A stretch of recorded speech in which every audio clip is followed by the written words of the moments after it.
नमस्कार, good evening. मैं हूं विक्रांत गुप्ता, मेरे साथ हरभजन सिंह है। दुबई की रणभूमि में है हम। अब मैं इसको रणभूमि कहूं या रणभूमि कहूं पता नहीं, लेकिन आप जानते हैं कि कुछ घंटे के बाद भारत पाकिस्तान का सुपर हिट मुकाबला है। हमेशा से होता है और ये चैंपियंस ट्रॉफी की सेमीफाइनल की टिकट के लिए है बजुपा। सबसे बड़ी बात है कि टिकट जो है हमें तो करीब दिख रही है, अब उनको तो एग्जिट का दरवाजा भी दिख रहा है पाकिस्तान को। बिल्कुल, ये दोनों टीमों के लिए एक बड़ी अपॉर्चुनिटी है। देखिए, एक तो बात पक्की है कि इंडियन टीम जो है ना, वो थोड़ा सा कंडीशन को बेहतर जानती है, क्योंकि एक मैच खेल चुके हैं। और पाकिस्तान जो है वो आया है उन पाटे विकेटों से खेल के जहाँ पे और रन बनते हैं, और वहाँ हार के आए हैं, और हारने के बाद वो कॉन्फिडेंस भी वैसा होगा।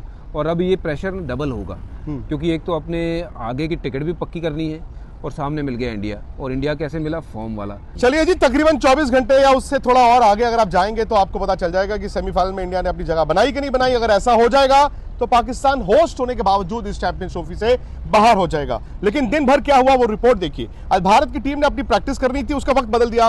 विराट कोहली ने एक्स्ट्रा बैटिंग की, लेकिन यह भी हुआ उनकी एंकल पे चोट लगी, उसके बाद उन्होंने आइस पैक भी लगाया। लेकिन यह कहा जा रहा है कि टीम इंडिया में सब कुछ ठीक ठाक है।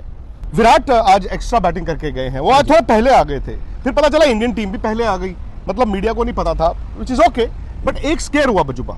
स्केयर ये हुआ कि उनको गेंद लगा तो एंकल में उन्होंने आइस पैक लगा लिया, लेकिन उसके बाद ये कहा गया कि नहीं, कोई चिंता की बात नहीं है। चिंता की बात तो अब होनी भी नहीं चाहिए, क्योंकि वो जब उन्होंने खुद ही कह दिया है कि नहीं मैं ठीक हूँ। और दूसरी बात ये कि it's good to see Virat Kohli early in the nets, जिसका मतलब है कि वो केयर है, वो हंगर है, वो एक्सपेक्टेशन जो लोगों ने लगा रखी है विराट कोहली से, गुस्सा भी है। बिल्कुल। और इससे बढ़िया मौका क्या हो सकता है? सही बात। पाकिस्तान के सामने अगर उन्होंने कल रन बना दिए, मैं तो प्रेडिक्ट कर रहा हूँ जी, कल विराट कोहली रन बनाएगा। वाह। और अगर सोने पे सुहागा हो जाए, शतक मार दे, तो पिछले 4 महीने जितने खराब गए हैं ना, सब भूल जाएंगे लोग, सब भूल जाएंगे। और मैं तो कह रहा हूँ इससे बेहतर मौका नहीं है। और शायद ये कुदरत ने ऐसा ही उनके लिए ये बनाया है कि यार आपने बनाने हैं और इनके सामने ही बनाने हैं, और बस कुछ ही घंटों की बात है जी। हो सकता है कल इस टाइम पे विराट कोहली बल्ला खड़ा कर रहा हो और अपना बल्ला ना ऐसे लहरा रहा हो। I will be the happiest और good to see him back in the nets early. बिल्कुल, कि ज्यादा बॉलें खेले, वो फॉर्म जिसको ढूंढ रहे हैं वो मिले, क्योंकि जितनी बॉलें आप स्पेशली लेग स्पिनर, एक ये वक्त के साथ साथ दुनिया में ये बात भी ट्रैवल कर गई है कि लेग स्पिनर वो उनकी दिक्कत भी है। But quality leg spinner, not any leg spinner. ऐसा नहीं है कि कोई भी लेग स्पिनर आके उनको आउट कर देगा। Rashid is a good bowler, top bowler, और राशिद ने आउट किया है उनको। या फिर मैंने देखा कि कभी कभार राशिद खान ने भी उनको तंग किया है, वो आईपीएल की बात है। खैर, अब बजुबा बड़ा दिलचस्प है कि जब हम बात करते हैं ना इंडिया पाकिस्तान, ये बड़े मुकाबले, हम कहते हैं पाकिस्तान की बॉलिंग वर्सेस इंडिया की बैटिंग। लेकिन कल राशिद लतीफ ने हमारे शो में बोला, जब आप भी थे, उन्होंने कहा यार मैं पुराने सारे मैच निकाल रहा हूं बड़े इंडिया पाकिस्तान के। उन्होंने आपका भी जिक्र किया। उन्होंने कहा आप एक चीज ना भूलिए कि इंडिया ने पाकिस्तान को बड़े मैचों में हराया है अपनी बॉलिंग के कारण, ना कि सिर्फ बैटिंग के कारण। तो ये अपने आप में एक बड़ी स्टेटमेंट है। और ये वाकई में देखा जाए, इंडियन गेंदबाजों ने भी मतलब वो बराबरी का गेम तो किया ही है ना। बिल्कुल पाजी। और आप देखो, ये नहीं हो सकता कि आपने बल्लेबाजी अच्छी करी और गेंदबाजी नहीं, सही बात, गेंदबाजी नहीं अच्छी करो तो मैच हार जाओगे। तो दोनों चीजें ही अच्छी करनी पड़ेगी। अनफॉर्चुनेटली गेंदबाजी को ज्यादा उतना महत्व मिलता नहीं है जितना मिलना चाहिए ना। तो white collar batsman, blue collar जो है मजदूर, वो कहते हैं अपने आप को गेंदबाज। बिल्कुल बिल्कुल। और उस बात से मैं सहमत हूँ। कल जो राशिद लतीफ जी ने भी बात करी थी, वो यही थी बात कि देखो यार, उस मैच में रन तो नहीं बने थे 2011 में, इतने रन नहीं थे कि वो डिफेंड हो जाए, बट फिर भी डिफेंड किए, वो डिफेंड हुए। अच्छा, इस मैच में भी पाजी जो मर्जी कहें आप, पाकिस्तान हार के आ रहा है। हाँ जी। अब पुराने जमाने का पाकिस्तान तो कभी भी जो बड़ी टूर्नामेंट जीतता था ऐसे ही जीतता था।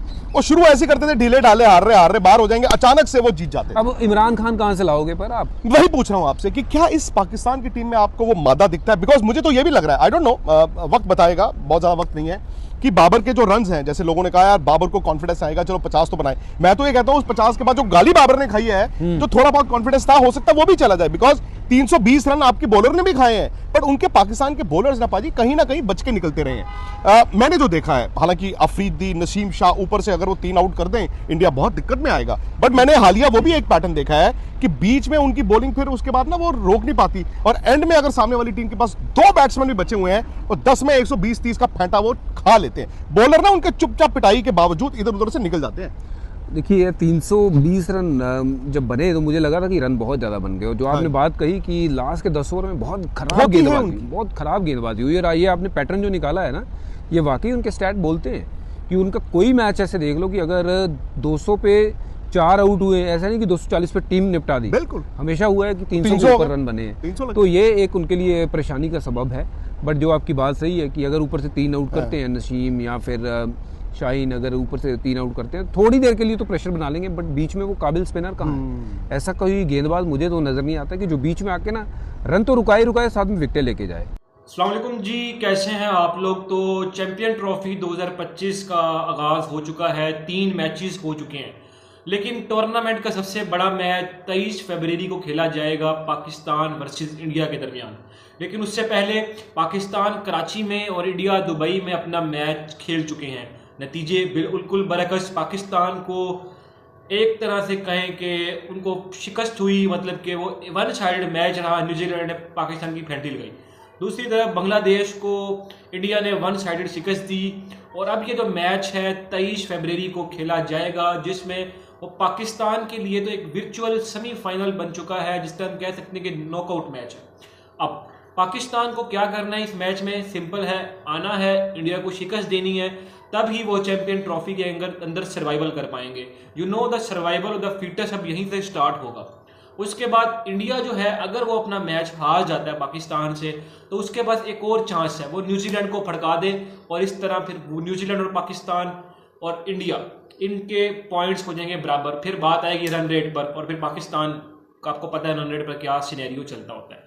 तो ये सारी स्टोरी हमने आपको समझाई, लेकिन उससे पहले पाकिस्तान की टीम कल दुबई पहुंची। उन्होंने अपना नाइट में प्रैक्टिस सेशन किया, कंडीशन से आगाह हुए, क्योंकि रावलपिंडी में, ये कराची में, लाहौर में खेल कर जा रहे थे। तो उसके बाद इंडिया जो थी वो अब 2 दिन हो गए, 2 हफ्ते से उन्होंने वहाँ पे डेरा लगाया हुआ है, प्रैक्टिस कर रहे हैं आईसीसी क्रिकेट एकेडमी में। तो उन्हें जो है ना सारा पता है कि किस तरह से चीज़ों को मैनेज करना है, किस तरह से लेकर चलना है। और अब हम देखते हैं कि हमारे पास जो पाकिस्तान टीम है, वो अब उनके लिए मुश्किलात थोड़ी सी बढ़ चुकी हैं। फ़खर जमान जो इनफॉर्म बैट्समैन थे, वो चैंपियन ट्रॉफी से रूल आउट हो चुके हैं। Fakhar Zaman will be rule out from champion trophy due to the muscle spasm और any injury. So Fakhar Zaman will be replaced by Imamul Haq. Imamul Haq will play a very beautiful innings in the Quaid-e-Azam trophy and जो domestic cricket हो रही है, उन्होंने सेंचुरियाँ लगाई, and there will be a reward for Imamul Haq जो join उन्होंने किया पाकिस्तान स्क्वाड को। तो उसके बाद जो अब इमामुल हक हैं, क्या वो फ़खर जमान की जगह ओपनिंग करेंगे? And now Babar Azam will जिस लास्ट मैच में Babar Azam will open for Pakistan. Now may be due to the Imamul Haq is coming, Babar Azam will replaced at number 3, यानी 1 डाउन बैटिंग करेंगे बाबर आजम अपनी नेचुरल पोजीशन पर।